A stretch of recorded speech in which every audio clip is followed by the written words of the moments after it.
मेरे प्यारे विद्यार्थियों, सोचिए अगर एक देश हो जहां राजा के पास पूरा अधिकार हो, जनता भूख से मर रही हो, मजदूर खून पसीना बहा रहे हो और जब वे राजा से मदद मांगने जाएं तो उन्हें गोलियां मिलें, तो क्या होगा।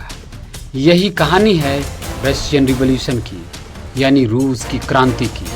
आज हम इस कहानी को स्टेप बाय स्टेप समझेंगे ताकि ये चैप्टर आपको हमेशा याद रहे। नमस्ते बच्चों, मैं आपका स्वागत करता हूँ इस वीडियो में। यह टॉपिक आपके सिलेबस के लिए भी ज़रूरी है और इतिहास समझने के लिए भी। तो चलिए शुरू करते हैं रशियन रिवॉल्यूशन की पूरी कहानी। 20वीं सदी की शुरुआत में रूस पर जार निकोलस II का राज था। जार एब्सोल्यूट पावर रखता था, मतलब वही कानून वही आदेश। किसान भूख और कर्ज में डूबे थे। मजदूर फैक्ट्रियों में 12 से 14 घंटे काम करते थे और वेतन बहुत कम मिलता था।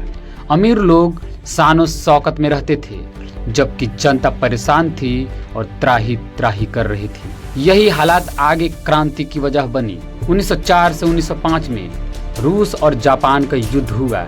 सबको लगा रूस जीतेगा, लेकिन जापान ने रूस को हरा दिया। इस हार ने जनता का गुस्सा और भड़का दिया। जनता का कहना था जार कमजोर है और नाकाम है।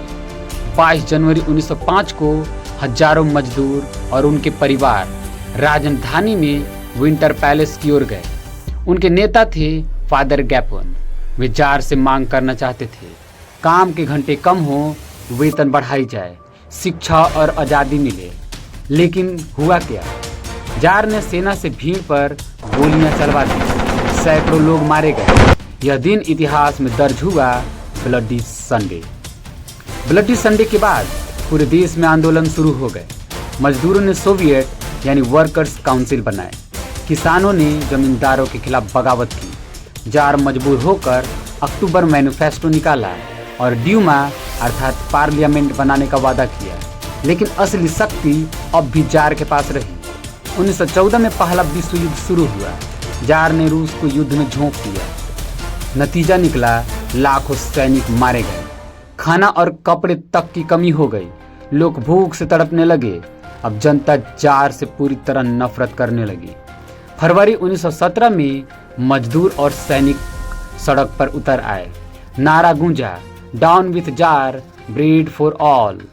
जार ने सेना से आंदोलन दबाने को कहा, लेकिन सेना ने जनता पर गोली चलाने से इनकार कर दिया। जार निकोलस II ने गद्दी छोड़ दी। इस तरह रूस में राजशाही खत्म हो गई। जार के बाद अस्थायी सरकार बनी, लेकिन उसने भी जनता की तकलीफें खत्म नहीं की। तभी सामने आए व्लादिमीर लेनिन और उनकी पार्टी बोल्शेविक। उनका नारा था पीस, लैंड एंड ब्रेड। शांति चाहिए, युद्ध खत्म करो, किसानों को जमीन वापस करो, मजदूरों को रोटी और उनका अधिकार दो। अक्टूबर 1917 में बोल्शेविक ने विंटर पैलेस पर कब्जा कर लिया। अब रूस दुनिया का पहला समाजवादी देश बन गया। किसानों को जमीन वापस मिली, फैक्ट्रियों का नियंत्रण मजदूरों को मिला। जार और राजशाही हमेशा के लिए खत्म हो गई।